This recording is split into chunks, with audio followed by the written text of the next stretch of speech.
Okay, we're going to walk through this thanks for learning example. We did walk through part of it in class, but because of some issues with installing Android Studio, we didn't get very far and we rushed through it. So here's a better walkthrough. So again, there's a Java version, and we're going to do that first, and then there's a Kotlin version. That'll be in a separate video. So we'll do the Java version first. So again, first we have to do this empty view activity. So again, I'm going to do a new project. Not this one, but this one. This one is Kotlin only. We need a view activity that has a separate view file that'll allow us to do Java. So again, give it some name. Here, this is my dice roller. And again, you might want to change the package name if you want, simplify it a little bit. Just know that the package has to be unique for each app there. So generally, I put the class name and then dot and then the name of this. I run into some problems because I record this and do these apps multiple times. But here, I'm going to put in an extra number here because this is my second time recording. This is where it's going to be saved. You can change that. Make sure the language is set to Java and not Kotlin. I suggest you do Android 10. That's an older operating system, so you hit lots of devices. If you pick one of these newer operating systems like Android 15, it's only available on 4 or 5% of the things. Again, you can do some older ones, but again, I find 10 is a good compromise where it has enough features and it hits almost 90% of the devices out there. And we'll always leave this configuration the same, the build version. So hit finish, and I'll create that project. Now, in the project, there are two files. There'll be a main activity Java file and a layout file, and we'll see those. So here's the project starting up. Now, initially, it'll show a project view, and in a sec, it'll still be building down here. So just let it build for a while here. It'll still be building, and eventually this will switch to an Android view here. Now, the SDK isn't set up, so I'm going to switch that and make sure that's defined. You can pick one of you, or hopefully you probably have at least one Java SDK. There's one that comes, I think, with Android Studio, and that's the one I picked. So again, now there are these two files here, the XML file and the Java file that'll be running here. Now, in order to run these, and we can run this initially, we want a device here. So in the device manager, we want to set up a device here. By default, I think a medium one is sometimes installed. I've added this Pixel 3, and then I posted a video here, so I just created a virtual device, switched it to Pixel 3, which is an older device, it has good enough capabilities. And again, to run on all sorts of, like the lab images, by default, it wants to do Google Play Store or Google API. If you switch to Android open source and do the starred image, that generally will work on most devices. So if you have trouble, try that and set that up. Another thing is every one of these takes lots of space. And so I was having trouble, and again, we run into this every year with the I was able to create the emulator, but every time I ran it, it crashed. And that is because I just did not have enough disk space, and it didn't say anything like that. Again, when you try to install it, it might warn you or tell you you don't have it. But I had enough disk space to install the emulator, but not run it, because again, when you run it, it uses up a lot of disk space, a couple, gigs of disk space too. So you have to make sure you have enough space on your hard drive for this stuff. Okay, so now it's built. It stopped building down here, the bottom right. And again, my view, it was in this project view. It's now to the Android view, which is a simplified view. And again, these are my two files here. If I close those, I can find them again. Java, the package name main activity, that's my main activity Java file. And then resources, layout, activity main is my main layout file. So we're going to try to run this as is. So again, under my emulator, it's already running. I've hit that play button, and here's my emulator here. So, and again, it shows it up here, and so I can just hit the green play button and it'll run. So load it up on the emulator. Now you can also plug in a Pixel device here. So I could plug in my phone and it'll show up here as an alternative. You can run it right on your phone for this. Okay, while that's running, I'm going to talk a little bit more about this. Again, the first couple builds, and almost all the builds are a little slow, but the first one is a lot slow. Okay, we're going to change this layout some. So here is our layout here. I'm going to make this a little bigger because I have the emulator running here in the side. So let's talk about this layout. There's a couple ways of viewing this. You can show the blueprint and the design, or just the blueprint. I prefer just to show the design because I'm often working on these smaller screens. You can also look at this in multiple modes. You can look at the XML code. This is the code that defines the layout, or the WYSIWYG code, or both here. A lot of the tutorials and stuff will walk you through the XML code, but I actually prefer with new users to work in this WYSIWYG mode here. Okay, so now we've got this running. You can see that it is running on the emulator over there, just like it shows here. Now there's a palette over here that I can bring up and bring things down. Also, if I click on here, I'm going to move this over. There's attributes. And so if I click on Hello World, there are different attributes here. And again, we're going to want to change some of them. So I want to display die value here rather than Hello World. So I'm going to click on that, scroll down, find the text attribute, and change that to die value. It'll display that there. Now it's kind of small on the screen, so I'm going to change under common attributes here. There's a oops, I have to click on it. Make sure you click on it. Under common attributes, there's a text appearance attribute. Now, under all attributes, there's lots of attributes, and we can change fonts and all that sort of stuff. But generally, we want to keep some things simple, so I'll just do this layout. So if I click, again, under text appearance, click on this resource picker, and I can scroll down. There's kind of different themes here. I'm going to do the, let's see,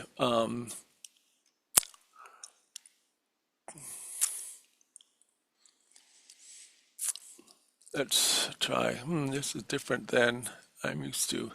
Let me see why.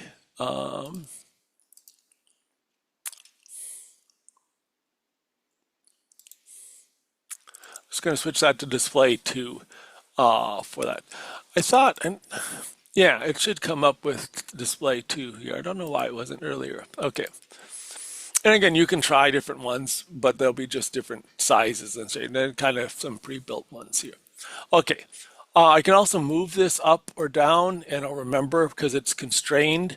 If I look in my attributes, there's a constraints and these little ties to the other areas. The last thing I want to do is give this an ID. So up here, I'm going to give an ID. This has to be like a variable name. I'm going to say txt die value and hit enter so it records it there. And again, if I look at my code here, it'll here's the text attribute that was set. Here's the ID that was set. And again, some of these have certain formats that we won't go into that have to be set up for this. But I'm going to go back to this WYSIWYG format. Now, the next thing we want to do is add a button. Let's see, we did this stuff. We want to add a button. So we're going to grab a button. Here. Now there's a common button here. There's actually a number of different button types, but under common is just the generic button, and I'm going to put that on the screen here. So put that on the screen as my button. Now this isn't constrained. These constrained areas are empty here, and they don't show them here. And that means it isn't tied to anything else, and things that aren't tied will float away. So it'll tend to float up and to the left. So if I actually rerun this, so I can hit this green run app, it'll quit it on the emulator and run it again, just kind of restart it. And you'd think it would show up here, but it's not going to. It'll show up way up here. So here it starts up. So the die value is constrained, but the button, see it floated way up here. So with the button here, we want to, I'm going to tie that in so it's right below this, and then I'm going to drag it down a little bit so that it's 64 units below that. So now if I rerun this, it'll be here. You can also constrain things so they're in the center of the screen by dragging to the left and the right. Although this is constrained, so I think this will be right below it. Oops, nope, the left justified it. So I'm going to put a constraint there and a constraint there horizontally. So now we constrain to the middle for this. We'll rerun this and hopefully it'll be in a good spot. Now, while that's running, I'm going to change the text to say roll die, change the ID, give it an ID, and maybe try out some different styles here. So, okay, now it's in the right spot. I'm going to give it an ID. I'm going to call it button roll. And again, it refactors. We'll just check the code and see if it's named in the code somewhere, because that's where it eventually will. And the common attributes here, the text, I'm going to change that to roll die. And again, I can play with the appearance some if I want. There are some common, values here I can try. There'll be different sizes. So, okay. Okay, so that's my layout here. And again, I have to rerun this for it to be updated over here. Now, we'll see when we get to Kotlin, there is a preview option that you can preview live, but with this Java and this XML layout, there isn't. So that is my step 3, my XML layout stuff. Now I'm going to go into my code, and that's my main activity. So app Java, the package name, and then main activity, that's this one. So this is just Java code. There's a bunch of import statements up here that import different libraries. My class here is a main activity, extends this app class. And there's one function here, onCreate, and we'll be putting a lot of stuff in this onCreate method here. So let's look at this. First thing we're going to do is we're going to want to tie in, we're going to want to access this die value so we can work with it, and so same with the button here. So I'm going to add these two, and just to kind of save some time, I'm just going to copy and paste those in here for now. So I'm going to put those up here, not in the class, because I might want to use them in a number of different classes. So up here in the class, but not in a method. Here. Now they're red, so I want to make sure I import those classes, so it should import those. If you hit Alt-Enter, it'll pop up the menu to do that also, or sometimes this will pop up and you can do that. So it just imported Android widget button up here. Okay. So those are that. Now those are my variables. I've got to tie those into this. So in my onCreate, I'm going to do this code here. So I've got to link these codes in. So in my onCreate, so after all the code here, but still within onCreate here, so here's onCreate, I'm going to say set each variable. So text view, die value, well, it's actually filling it all in, find view by ID, and it finds that all. And same with the button, button roll equals, and then again, it's going to fill those all in because it finds a good match for that. So we're going to do a find view by ID and an r.id.buttonRoll. And what that basically does is the button, this is its ID, and the text view, this is this ID, and it ties these variables to those widgets in our, or objects in our XML file, in our UI. So now if we want, let's say we want to change the text view die value, we can set it, and let's just set this to say hello. world.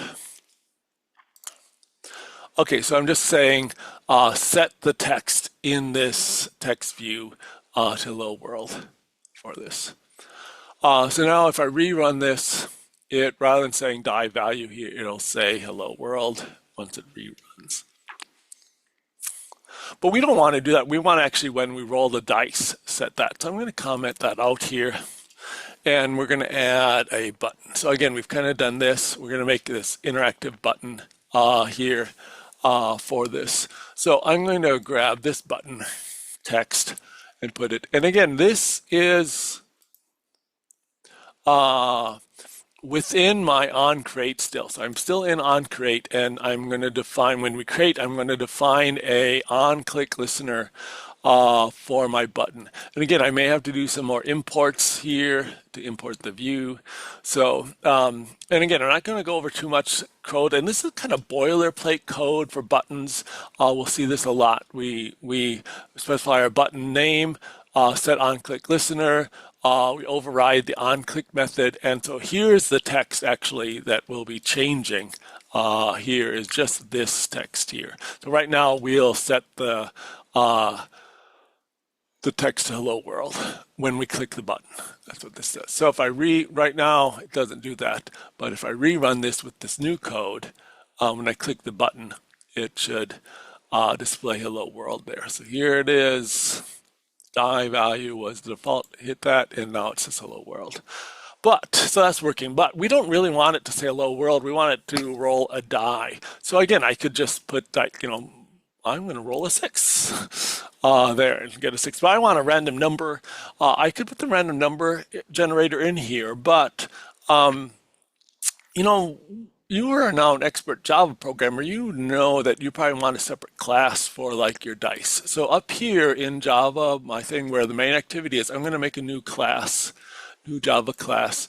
I'm going to call it dice.